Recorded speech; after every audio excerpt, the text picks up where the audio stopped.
But still I have fulfilled my destiny. The gods foretold Ragnar would have many sons, and I have given him those sons. I am as much a part of his saga, Lagertha, as you are. The crown of Kattegat is forged in silent blood. Two queens stand where only one can truly remain. Power is a ghost that haunts those who crave it. Lagertha represents the memory of a simpler golden age. Aslaug represents the complicated reality of a dying legend. Their meeting is a collision of two different fates. The air in the Great Hall is heavy with destiny. Every word spoken here is a needle in the heart. History does not care for the feelings of the broken. Only the survival of the bloodline matters in the end. Before this confrontation, Kattegat was a wound left open for 20 years. Lagertha never truly forgave the loss of her home or her husband, even as she rose to become Earl Ingstad.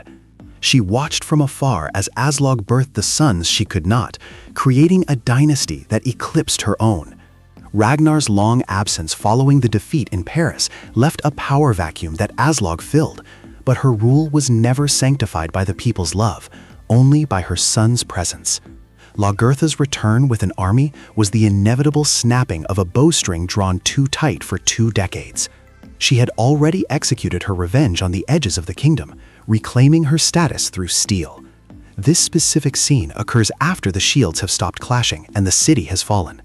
Aslaug, realizing that her magic and her visions cannot stop Lagertha's blade, chooses the only weapon she has left, her own narrative. She is negotiating not just for her life, but for the legacy of her children. In any case, Ragnar's dead. You don't know that. I dreamed it.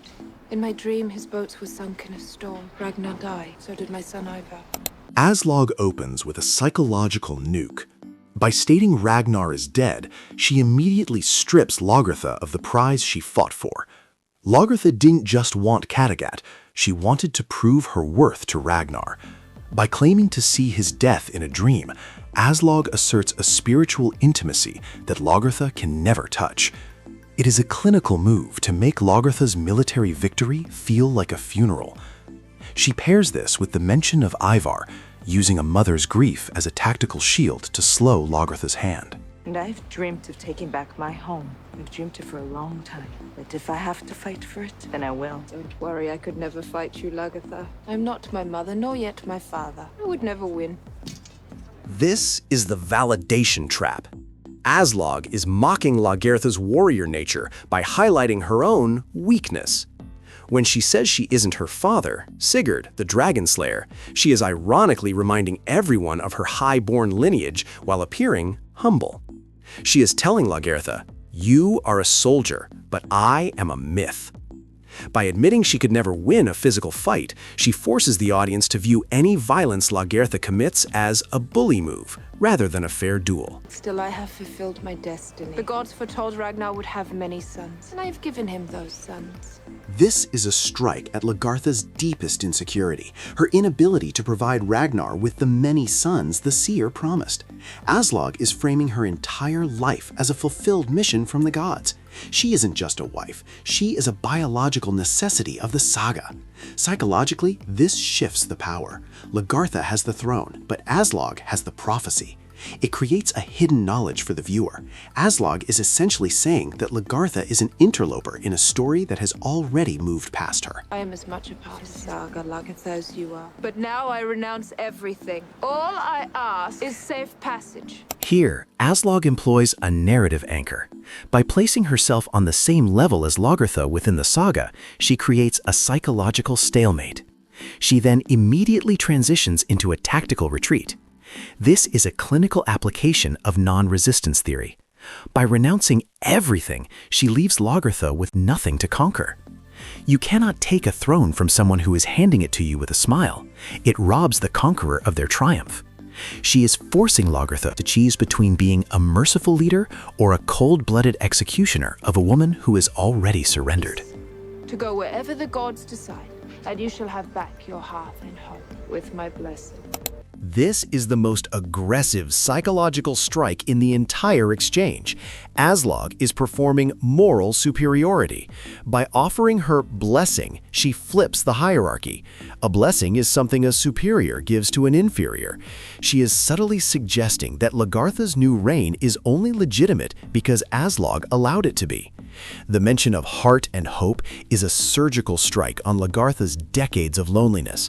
Aslaug is essentially saying that Lagertha's happiness is a gift that she, Aslaug, is finally choosing to return. It is a masterpiece of condescension masked as spiritual grace. And my sons, when they hear how it was done, will be grateful for the manner of it. And not seek revenge. This is a dead man's switch. It is a veiled threat wrapped in the language of peace. Aslaug knows the volatile nature of her sons, Ivar, Bjorn, Ube, and Fitzurk. By mentioning them, she is reminding Lagertha that she isn't just killing a rival, she is poking a hornet's nest. The hidden goldmine here is the word manner. Aslaug is setting the conditions for her own death. She is telling Lagertha, if you kill me now, after I have asked for peace, you are signing your own death warrant at the hands of my sons. She is weaponizing their future rage to paralyze Lagertha's current intent. I understand. Lagertha's response is the ultimate forensic tell. In psychology, a short, clipped response often signals an internal rejection of the opponent's premise. Lagertha isn't agreeing to the piece. She is acknowledging the logic of the trap Aslaug has set. She understands that Aslaug is trying to win the narrative. This two-word sentence is the sound of a warrior realizing that the only way to truly win is to break the rules of the peaceful surrender. It is the cold clarity that precedes a violent act. Lagertha realizes that as long as Aslaug breathes, she will always be the other queen in the minds of the people. Aslaug turns her back on Lagertha. In the psychology of power, turning one's back is the ultimate expression of dominance. It signals that the opponent is no longer a threat worth watching. Aslaug walks toward the harbor, not as a prisoner, but as a woman who believes she has successfully rewritten the saga. She is banking on Lagertha's honor as a shield maiden, the idea that a warrior does not strike a surrendered foe. This walk is a high-stakes gamble on Lagertha's self-image. Aslaug is betting that Lagertha cares more about being noble than being victorious. When Lagertha releases the arrow into Aslaug's back, she is performing a psychological exorcism. By breaking the code of safe passage, Lagertha is explicitly rejecting Aslaug's blessing. She is saying that she would rather be a cursed usurper than a queen who owes her throne to her rival's permission. This act is the hidden goldmine of the scene. Lagertha chooses the path of the boar over the path of the shield. She accepts the blood feud of the sons because to her, a future of war is better than a present lived in Aslaug's shadow. It is the moment Lagertha stops being a victim of the past and becomes the architect of a new, darker era. The execution of Queen Aslaug is the most significant psychological pivot in the history of televised storytelling. It transcends a simple act of revenge and enters the realm of a self-fulfilling prophecy. By killing Aslaug in the manner she did, shooting her in the back after a surrender, Lagertha provided the exact catalyst Aslaug wanted. She didn't just kill a woman, she birthed a religion of vengeance. The brilliance of this scene lies in its hidden irony. Aslaug won by losing. She understood that humans are moved more by the death of a martyr than the life of a ruler. By forcing Lagertha to murder her, she ensured that her sons, specifically Ivar the Boneless, would have a psychological just cause that could unite the fragmented Viking tribes. This is the goldmine that most viewers miss. The Great Heathen Army was not fueled by land or gold, but by the collective trauma of this specific moment in the Great Hall. Lagertha reclaimed her heart and hope, but she paid for it with the safety of her kingdom. She turned a domestic dispute into a global catastrophe. Aslaug walked toward the water knowing that her blood would be the ink used to write the next chapter of the world. She didn't just die, she became the ghost that eventually tore the Viking Age apart.